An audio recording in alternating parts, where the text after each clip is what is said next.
Welcome to Forbes Newsroom. Joining me now is Willy Shih, a senior Forbes contributor who covers manufacturing. Willy, thank you so much for joining me today. Well, thanks for having me, Brittany. Of course. So over the summer, we saw inflation hit a 40-year high. The most recent CPI report shows that inflation hit 8.2% year over year in September. So now we're seeing inflation creep into the candy aisle as Halloween approaches. Can you tell us more about that? Well, when I first thought about this and I first saw the statistics on inflation and candy prices, it's like, well, a lot of that obviously is because of input prices, more expensive raw materials, all the ingredients in the candy.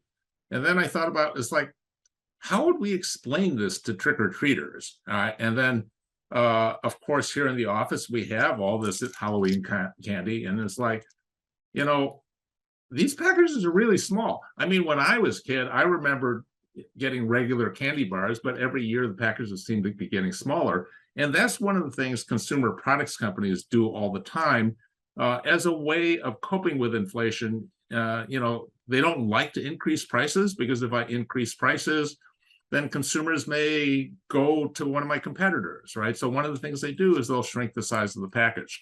So I thought, wow, this thing is so small, I can't even get the whole logo on it. So then I decided it's like, well, how do we tell that story to trick-or-treaters?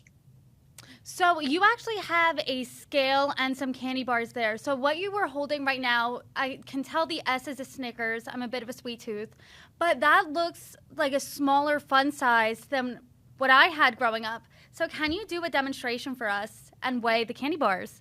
Let's compare the weight. Sure, Brittany. Well, it turns out that I have a scale in my office. Everybody should have a scale in their office. And, so then what happened is like, let me start weighing these bars. And it's like, oh, the Snickers is 0.316 ounces. Okay. And then we have Milky Way minis.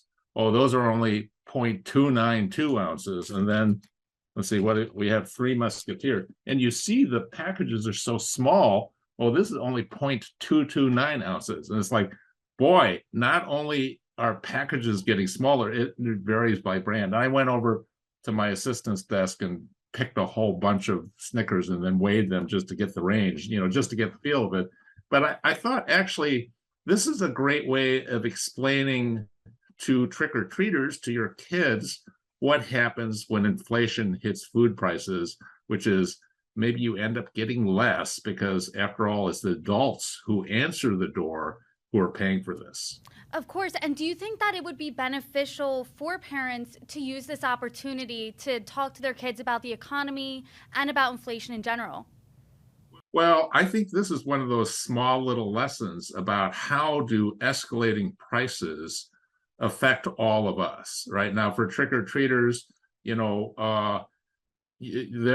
are a lot of parallels. Like, so what happens is a consumer products company, the company that makes these things, maybe this one is less profitable than that one, so I can give you more. So what consumer products companies will do is like maybe they'll emphasize some products where they can give you more or that are more profitable. Now, if you're a kid who's trick-or-treating, you might look at these and say, well, I don't get as much for each one, so I'm going to have to work longer, work in quotes, where I have to, go out and collect for longer. And then I'll also have a product mix that I will collect as well. So, inflation means things are harder to come by. So maybe you have to work longer, you have to collect more, right? So it's kind of a mini lesson in economics in terms that everybody understands. And based on what you just showed us, the Snickers was the heaviest, so there's the most Snickers there.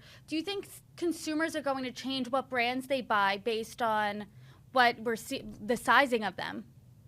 Well, it depends if consumers notice, okay? And so what we've seen, and I mentioned this in the piece I wrote for Forbes as well, what we've seen over the years is a lot of packages have gotten smaller and smaller. And so sometimes, in my case, when I see the package size on orange juice drop from 64 fluid ounces to 59 to now 52 ounces for the brand that I usually buy, I start looking at how much I get because it's like, oh, there's another brand that still gives me 59. Maybe I'll switch to that. So those are the types of calls that we make in the grocery aisle all the time. So, do you think that this shrinkflation strategy is smarter for the brands because they're thinking, hey, hopefully people won't notice that the sizes are getting smaller and smaller, but people are more apt to know higher prices?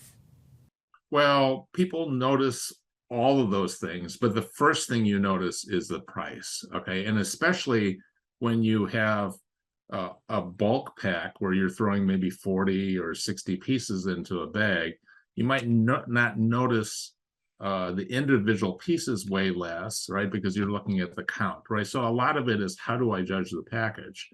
But consumers overall weigh all those things. We're seeing more focus on private label because those are lower prices. Okay. The Snickers is the Snickers, right? I mean, that has brand value. People know when I buy a Snickers what I'm getting, right? So if you want a Snickers, you know, maybe you'll pay more for the larger bar. But there are a lot of these choices that inflation just really dials up the contrast for all of us, and we can see the effect from a day-to-day basis. And what you showed us were candy bars, but is inflation affecting all candies equally, or is it more chocolate versus fruit flavored?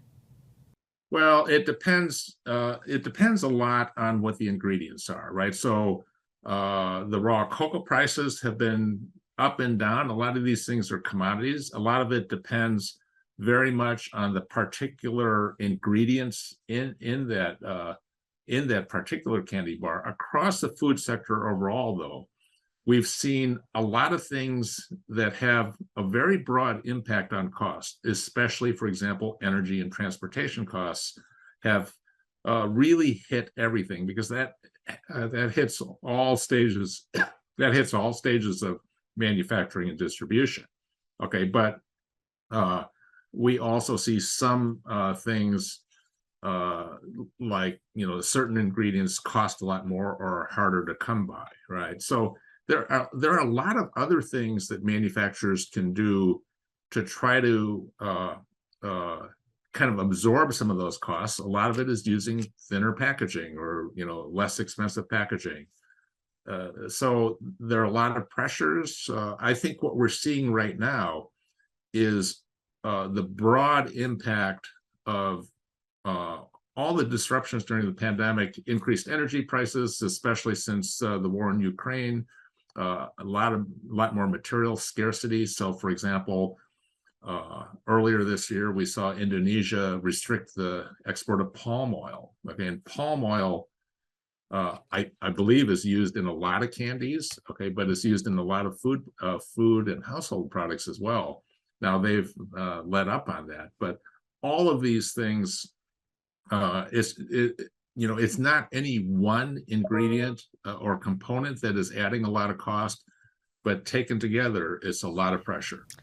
And yeah, it sounds like all those things are compounding to one another. So let's say inflation cools down come next Halloween. Are we still going to see candy bars this size because people are used to them? Or are they going to give us a little more for our fun size candies here? Well,